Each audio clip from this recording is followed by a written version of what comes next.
My name is David Matheson, and I'd like to share with you a few of the constellations that you can see in the night sky during the month of November. I recently went on the Grimerica show and talked about some of the constellations that you could see and some of the connections between the myths, but there's a lot of constellations that we weren't able to get to in that time in that show, so I'd like to just cover a few that you may want to go out and see during the month of November, because right now it is November the 16th, as you can see right here on the screen, and we're getting towards the new moon. This is a perfect time to go out and enjoy some beautiful constellations. And so I'm going to show you some of the constellations that you can see and how I like to find them in the night sky, and we'll talk about a couple of the myths that have to do with the constellations. So let's imagine that it is almost sunset. You can see the sun is sinking down in the west. I am located in the northern hemisphere, and I'm looking towards the south. We're going to be talking about mainly the constellations that are along the Zodiac band and a few that are north of the Zodiac band or very close to the Zodiac band, maybe a little bit to the south of it, but most of them to the north of the Zodiac band and along the Zodiac band. From the perspective of the northern hemisphere, but from the southern hemisphere, of course, you can still see the Zodiac band as well. And let's advance the sunset, or advance the time so that the sun begins to set. And as the sun begins to set, what will happen is the stars will begin to come out. The sky will begin to grow darker and darker, and the first stars will begin to appear in the night sky as the sun sinks out of sight. And here come the stars. And so the first thing that I want to discuss is that as the sun sets, stars that the night sky will also rotate towards the west. This is all a product of the Earth rotating on its axis towards the east. So these stars are also going to move towards the west. So the stars that are close to the west, when the sun sets is when we can first see the stars. Those that are close to the west will be continuing along, and they will be sinking out of sight too. So the stars that are furthest west, will start with them first, because as the night progresses, they will sink down beneath the western horizon as well. So let's take a look at them before they do. In the night sky in the west, you can still see the Milky Way. The brightest portion of the Milky Way is starting to sink down towards the west, and we can still see these great birds that are flying in the Milky Way, which we're going to talk about in a minute. And these stars here in the Milky Way, these three very bright stars, are actually called the summer triangle. This is a part of the sky that's very dominant during the night in the summer months. But now that we're in November, the summer triangle is sinking towards the west. It will soon be below the western horizon at sunset altogether, so you won't be able to see it at all. So we have to talk about it now, because in the next few months it will sink below the horizon before the sun even goes down. But the summer triangle, we're in this transition time. It's transitioning out, and the winter stars are rising up in the east. And we have some stars called the winter circle, which are very bright. They're in the east. So we're transitioning. We're moving. The summer triangle is moving out of the stage of the night sky, and the winter circle is starting to come in. So let's talk about the stars in the summer triangle that are fading out, but you're still able to see them. That's why we want to go out and look at them now if you want to, and if you have the opportunity. Now is the time to get your last glimpses of the constellations and stars around the summer triangle in the Milky Way. And they're made up of the stars Altair, which is in the Eagle. The constellation is called Aquila, the Eagle. Vega, a very bright star, I believe the fifth brightest in the night sky of the fixed stars. Vega is in the constellation of Lyra, the lyre, an ancient musical instrument, stringed instrument. And Deneb in the constellation of the Swan, Cygnus the Swan, Cygnus. So these three stars will help us find these large birds that are flying towards one another in the Milky Way, of the swan and the eagle. So let's bring in the outlines of the constellations as they're outlined by H.A. Rey in the night sky. And the two great birds in the Milky Way, they actually look even larger in reality. You see, no little screen, no matter what screen you're watching this on, can do justice to the infinite screen, the infinite sky of the heavens. And so these great birds are actually much larger when you see them in person. I mean, even much larger than you would think from how they are on the screen. Relatively speaking, they look pretty small compared to some of these other constellations. That's a function of the way Stellarium lays them out on the screen. Things get larger as they sink down in the west because they're simulating the screen wrapping around you. But in real life, when you see them in person, these two constellations are actually very large. So this is the Swan and this is the Eagle. But really what we should do is draw a line across the top of the wings of the eagle, the outstretched wingtips of the eagle. That's the way I prefer to envision the outline of Aquila the eagle. It's a very large and impressive looking bird, and it also looks a little bit like a giant bat in the night sky. But this bright star in the head of Aquila, the eye of the eagle, is Altair, and there's actually three bright stars, fairly bright, next to one another. Not as bright as the three stars of the belt of Orion. Orion will be rising up in the east as the night goes on. But if we get a little bit past sunset here, and if we take out the atmospheric effects to show a nice dark night sky, now we can see the stars of the eagle.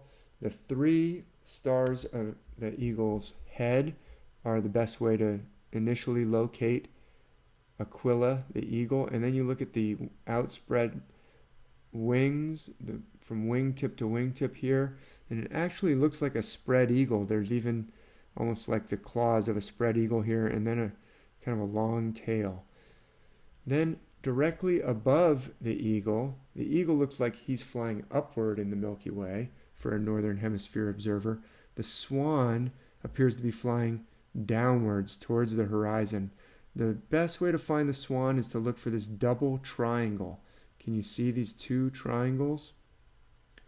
The outline of the swan doesn't really do these two triangles justice, but those two triangles really show up in the night sky, and that's the easiest way for me to locate the swan. These two triangles right here, and then there's the wings go further. I wish that this outline would show these two triangles here, because that's what you see in the night sky, most distinctive aspect of the swan are these double triangles right here in the wings of the swan. Now, in between the wings of the swan, in between the swan and the eagle is this beautiful little constellation of the dolphin. And in the night sky, this really does look like a dolphin.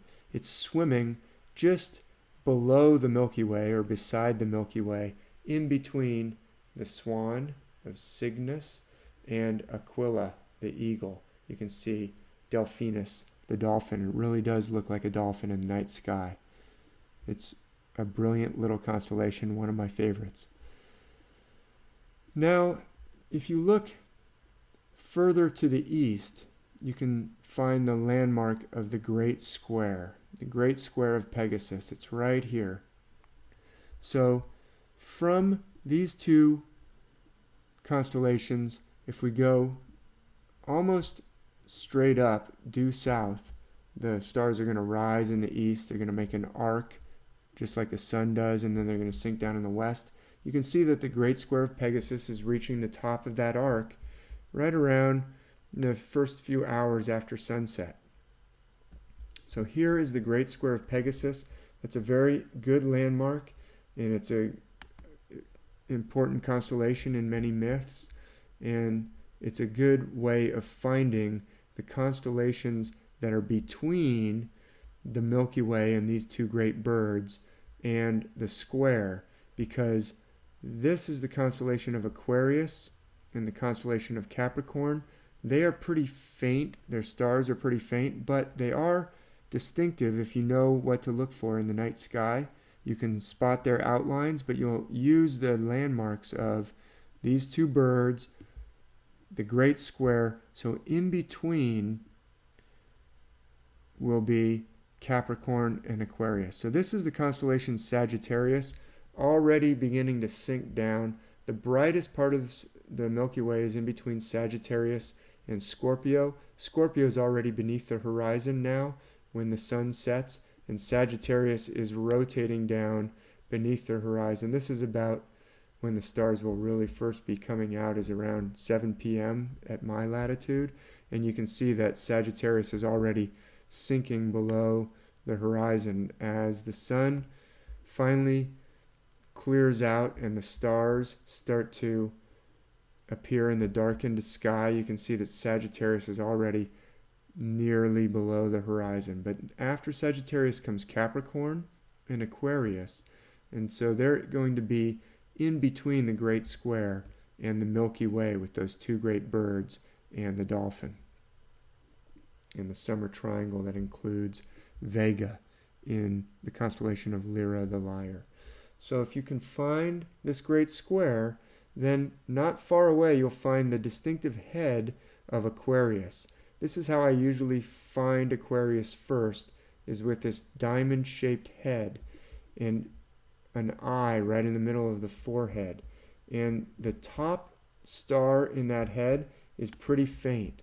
So in the night sky, if I zoom in on Aquarius a little bit, I will see this diamond-shaped head of Aquarius, but really this top star in the diamond is pretty hard to spot, so I'll see this little zigzag here. That helps me to find the head of Aquarius, and from there I can trace out the rest of the constellation.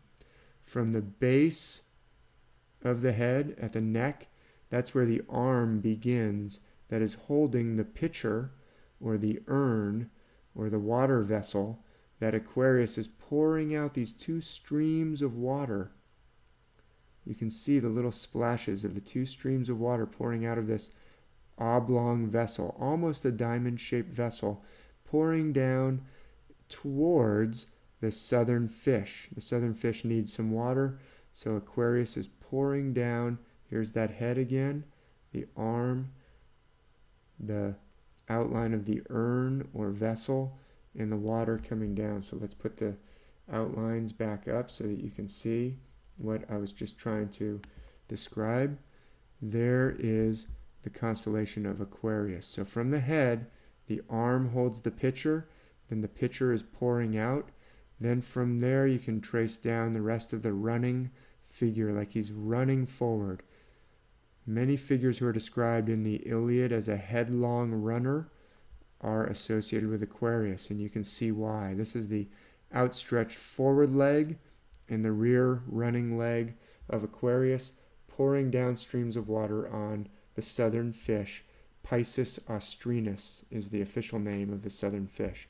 Then you can trace out the constellation of Capricorn looking towards that forward leg of Aquarius. Capricorn, this is the way H.A. Ray outlines Capricorn, but I like to envision Capricorn as two triangles. The triangle that makes up the body going down to these feet here, and the triangle that makes up the head with the horn pointing right towards Aquarius. So these two triangles in the night sky, let's see if we can spot them on the constellation of Capricorn. You can see the triangle of the head is right here with the long horns, pretty bright. The horns are pretty bright. You can find the two triangles. The other triangle is this foot, and goes up to the little bob tail of Capricorn. Capricorn the goat, two triangles, is actually a very large constellation. Again, you don't get the impression of how large Capricorn is from the screen. You go out in the night sky and you'll see that Capricorn is actually pretty large. I'll zoom in a little further. This is Capricorn. These are the triangles. The rear triangle that makes up the body, right here. The forward triangle that makes up the head, and then the horns. So let me bring in the lines again so you can see Capricorn. There's the head. I like to envision this triangle. Moving further to the east now, remember the Great Square. That's a good landmark for finding Aquarius.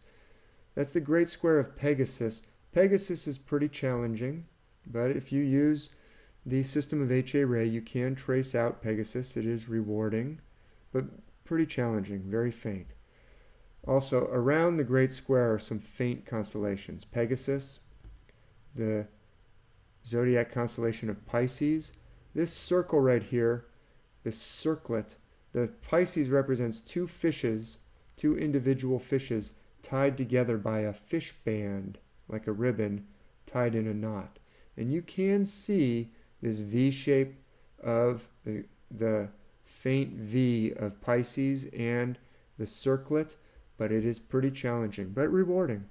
And this is a good time of year to do that, especially now as we approach new moon. The moon is not in the way, so this is a good opportunity if you want to try to find Pisces. I will remove the lines again so that you can see what that circlet looks like in the night sky. You have to find the Great Square, then you have to find the V that kind of brackets or surrounds the Great Square, and then this circlet is pretty close to the edge of the Great Square. But on the other side of the Great Square is the constellation Andromeda, and she is much more easy to find. Also a pretty faint constellation, but because Andromeda is directly between the Great Square, which is easy to find, and the constellation Perseus, also easy to find, then that helps us to find Andromeda. So, as we continue to move to the east, I'm taking us from east to west. The constellation of Perseus is right in here. And I'm going to put the lines of Perseus back in so that you can see. Here's our Great Square. Here's Perseus. Perseus has some bright stars, and the figure is pretty easy to trace. Actually, the easiest stars of Perseus to find are not the head and shoulders, but rather this shoulder and this first star of this outstretched arm here. So what I see when I see Perseus most easily, most readily, are this star and this star fairly close together, this star and this star farther apart. And that makes kind of a trapezoid, just like this. A trapezoid with outstretched arms going this way. It looks a lot like the constellation Cancer, the crab, only easier to find, brighter, but also has the same outflung arms as Cancer, the crab. Let me show you what I mean. This star and this star, this star and this star, this makes a trapezoid, almost like a keystone here, and then arms outflung, and you can see that pretty readily in the night sky. Now Perseus has a foot that is twisted, and that twisted foot points right towards the Pleiades. The Pleiades are a beautiful cluster in the night sky. I'm going to zoom in on the Pleiades for us to see them. They're very, very distinctive, and you can see them rising in the east. Here they are. And if you look at them with binoculars, or if you have very good vision, they almost look like a miniature Big Dipper, the arrangement of the stars in the Pleiades. If I zoom in just a tiny bit more towards those stars of the Pleiades, you can see it's a beautiful little shape. And you can see that with binoculars. So the Pleiades are located directly above the Hyades. The Hyades refers to this V shape of very bright stars in the constellation Taurus.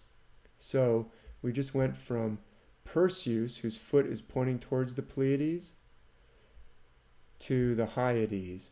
So let's zoom back out and see what I'm trying to describe here. I'll bring in the outlines again, but maybe you can see Perseus up there in that kind of trapezoidal shape. There's Perseus. His foot is pointing towards the Pleiades. Here's the V shape of the Hyades. I don't really use this outline of Taurus. The HA ray outlines are essential for finding the constellations, but I make some modifications when I go outside. To look for Taurus, I look for the V-shaped Hyades, and then I go straight out. This is like a horn of the bull, and this is the other horn. So I see this V shape kind of as the head, and the two horns straight ahead of the top of the V. So we found Perseus, we found Pleiades, the Pleiades, and now we can find Andromeda. In between Perseus, now that you know how to find Perseus, in between Perseus and the Great Square, you can trace out the figure of Andromeda. I was just looking at this beautiful constellation last night. So and you can see even the chains of her outflung arm here, where she's chained to the rock.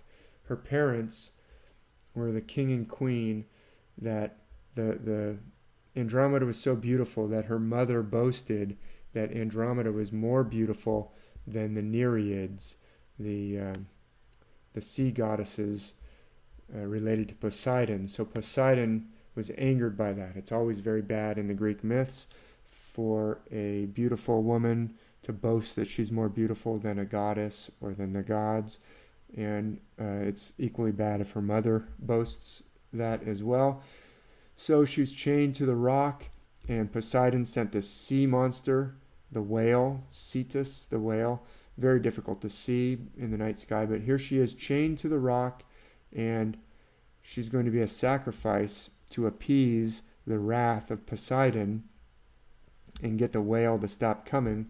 But she didn't have to be sacrificed, because Perseus showed up with his winged sandals after slaying the Medusa, and he rescued Andromeda. You can see he's right next to her. He's reaching out to her. He rescued her by turning the sea monster to stone using the head of Medusa and returning Andromeda to her parents.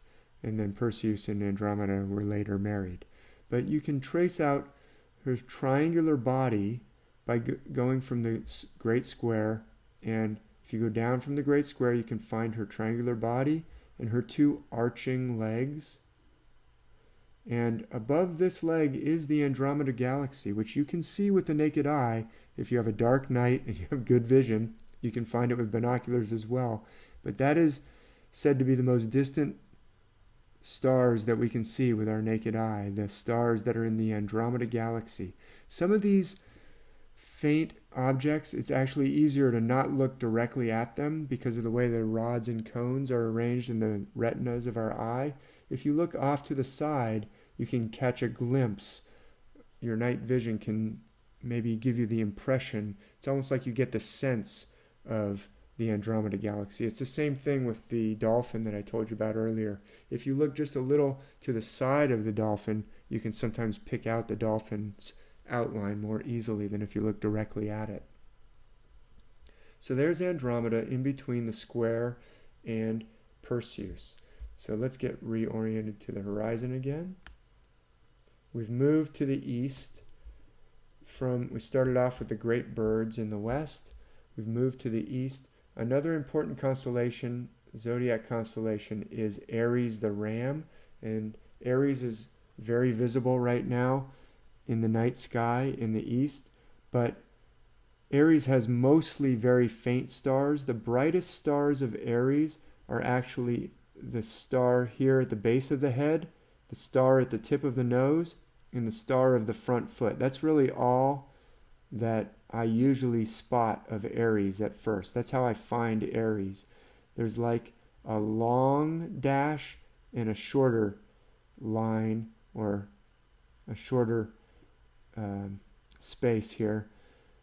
That's how I find Aries. It's like a long and a short with a bend in them. So let me remove the lines and show you what I'm talking about. If you look at this region where Aries is, you can see these three stars right here. And if you squint your eyes, you'll kind of remove some of the other stars by squinting, and you'll see that those are the only three stars maybe that you can see when you squint and look right at that region right there. That's what you will see of Aries in the night sky, the ram. But then if you have a dark night, you can make out the head of Aries and this little bobtail here. This is the rear leg of Aries. This is the front leg of Aries. But this little three-star shape is the easiest way to find Aries. Aries does have actually a very faint horns right here. H.A. Rey in his outlines does not include the horns.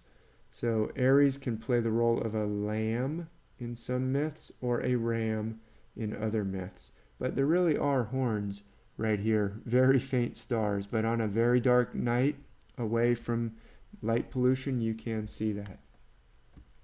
So now let's just take a look in the east. From Perseus, we have some beautiful stars rising up. So let's face towards the eastern horizon. And we can see, here's Aries.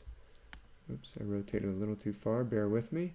So as the night progresses, here it is 7:30 p.m. As the night progresses, more constellations will rise, and here comes Orion with his famous three belt stars and the twins of Gemini. But in between, just below or behind Perseus in the sky, is this constellation called the Charioteer, Auriga. Auriga the Charioteer has a very bright star here, Capella, in his eye. And he has this jutting jaw and kind of a broken nose. He's a tough charioteer, Auriga. And the way to make out his outline is to start with his bright eye, Capella, the eye of the charioteer. And then let me remove these lines and show you how I find him in the night sky. If you can find the V-shaped Hyades, right in front of the Hyades are the two horns of the bull. The horns of the bull. So you know that those are part of Taurus, the bull, so they can't be part of the jawline of Auriga. Otherwise, you might be tempted to include this horn, this tip of the horn, with Auriga. So here, this is how I trace out Auriga the charioteer. He has a faint triangular hat, but he has this very distinctive jawline and then a broken nose. So you can cut back the jawline, excluding the tip of the horn of Taurus. That's why I always look for Taurus with his long horns to help me find the jawline of Auriga the charioteer. And he follows Perseus pretty closely in the sky. And actually, these bright stars are the beginning of the winter circle. So as the stars continue to rise here, as the night goes on, we will see behind the constellation of Orion rising up, we will get the brightest fixed star in our night sky, the star Sirius in the big dog right here. Sirius, that's also called the dog star sometimes, follows the belt of Orion. And so from Sirius, we have this circle of bright stars that go around to Capella in the charioteer, the heads of the twins of Gemini. So don't confuse these two bright stars in Capella with the head of the twins. The two stars in the head of the twins, heads of the twins, are closer together than these two stars in Auriga the charioteer. Auriga is almost straight up from Orion. The twins are out from Orion's shoulder. But this is Pollux and Castor, the heads of the twins. So this is the winter circle from Capella around to the heads of the twins, to Procyon in the little dog, to Sirius in the big dog. And so as the night progresses, those stars will rotate across the sky. So we've moved from west to east. We've moved from the summer triangle to the winter circle. Let's go back and talk about just a couple of myths that have to do with those two great birds in the Milky Way. because those great birds will not be visible much longer in the night sky. As we get further towards the winter, they're rotating out to come back later on in the summer. They won't be in our sky after sunset for some time now. So now is kind of the last month or two to see them as they rotate away, depending on your latitude. And they figure in a lot of myths. Okay, having a little trouble with my zoom, but bear with me as I zoom back in. And we'll see. I have to get back earlier. So you can see that already by rotating, by advancing the hours, the Milky Way and the stars of those two great birds are sinking down into the west, and already the eagle has disappeared below the horizon, and Cygnus, the swan, with the double triangle, is getting ready to sink down below the horizon. But if we go a little bit earlier in the sky, if we go back to the hours right after midnight, you can still see both of the great birds in the west. And so I'd like to talk about a couple of myths that have to do with those two constellations. One of them is the story of when Odin, in the Norse myths, retrieved, or stole actually, the mead of poetry. The mead of poetry was in the possession of a Jotun named Suttung. He was a very powerful Jotun. He had taken the mead of poetry from some dwarves. There's a long backstory, but anyway, he had the mead of poetry in 3 vats, or cauldrons, where he had the mead of poetry, and he was guarding it because poetry was a great wisdom technology. If you could create poetry, you could speak the language of the other world, the infinite world. So he had carefully hidden the 3 vats of the mead of poetry in this cave in the mountain of the Hnitborg, and his daughter, the beautiful Jotun maiden Gunnlod, was guarding the vats of poetry. And Odin snuck in to the cave. He turned himself into a serpent, actually, and slithered into a hole that he bored in the wall of the mountain so he could get into this hidden cave. And then he turned into the handsome Odin and proceeded to seduce Gunnlod. And in return for her love, she told Odin that he could have 1 drink from each of the vats of poetry. And that's exactly what Odin was there for all along. So he took 1 drink from each of the vats, but because he's a god, he was able to drink all of the mead in 1 swallow from each vat. So he had all the mead inside of him. He turned himself into an eagle and proceeded to fly away, because now he's in the act of stealing the mead. He knows that this powerful Jotun Suttung is going to come after him. So Gunnlod, of course, is heartbroken. She watches the eagle fly away, and Suttung, seeing a suspicious-looking eagle flying away from his mountain and flying a little bit low and slowly because he's full of the mead of poetry, immediately suspects foul play, turns himself into an even larger eagle, and pursues Odin. And that is what you can see in some of the artwork about this theft of the poetry. And those 2 birds, I'm convinced, are these 2 great birds of the Milky Way, because what happened was the other Aesir gods, the other Asa, created a big fire. They made a big fire, and they told Odin, they prepared a big bonfire, but they didn't light it on fire. And they directed, they made hand and arm signals to fly this way. And as Odin flew over the great bonfire that they prepared, he got past it, and they immediately lit it on fire so that the flames shot up, and Suttung, who was in pursuit also in disguise as an eagle, flew into the flames and was burned up. Well, you can see the flames right here. That's the Milky Way galaxy.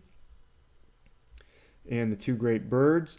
And some of the mead, Odin then spit out the mead. They put a big vat for him to spit out the mead as he flew over.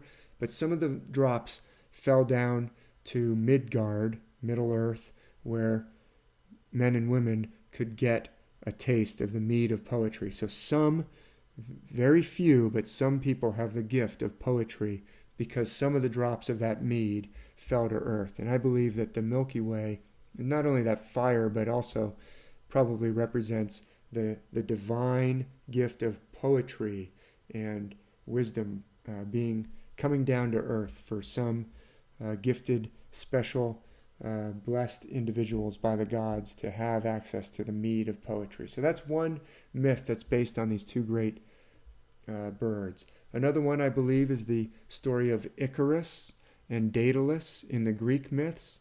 We know that Daedalus was this great inventor. He was responsible for all kinds of amazing inventions. He was a brilliant inventor, but he was asked by the Queen of Crete to make she fell in love with this bull. That's where the Minotaur came from. Anyway, it's a long story, but Poseidon gave her husband, King Minos, this beautiful bull, but he was supposed to sacrifice the bull to Poseidon, but he became greedy and decided he wanted to keep the bull. So Poseidon afflicted his wife with lust for the bull. Anyway, Daedalus created the mechanism by which she could mate with the bull in the disguise of a cow, and then that's where the Minotaur was produced by that union. But Daedalus was imprisoned by Minos for doing that in the labyrinth.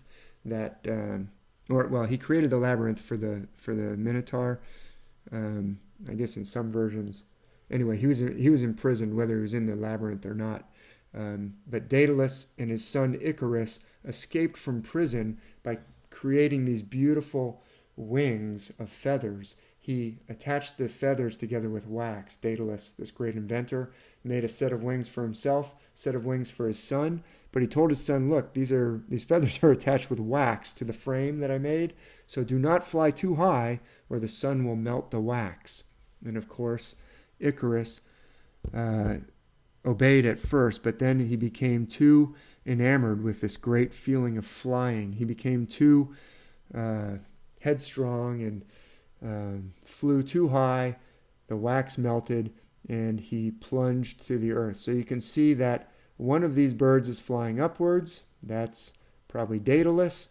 Then Icarus, he flew too high. You can see that Cygnus, the swan, is above Aquila the eagle in the night sky in the northern hemisphere, and so he's plunging down to earth. So that was the fall of Icarus, and I believe it is also related to these two constellations of the great two birds in the night sky. I also talk about in my most recent publication, Astrotheology for Life, there are some stories. The retrieval from the land of the dead. These are found around the world, but in some of the versions in the legends of the Native Americans in North America, there are stories about going across the river into the underworld, and an eagle or another bird, sometimes a killdeer, will try and scare you.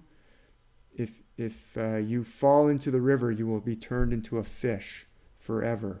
So I talk about that in more detail in Astrotheology for Life. There's a whole chapter devoted to this pattern of the retrieval from the dead. It's almost always a failed retrieval from the dead.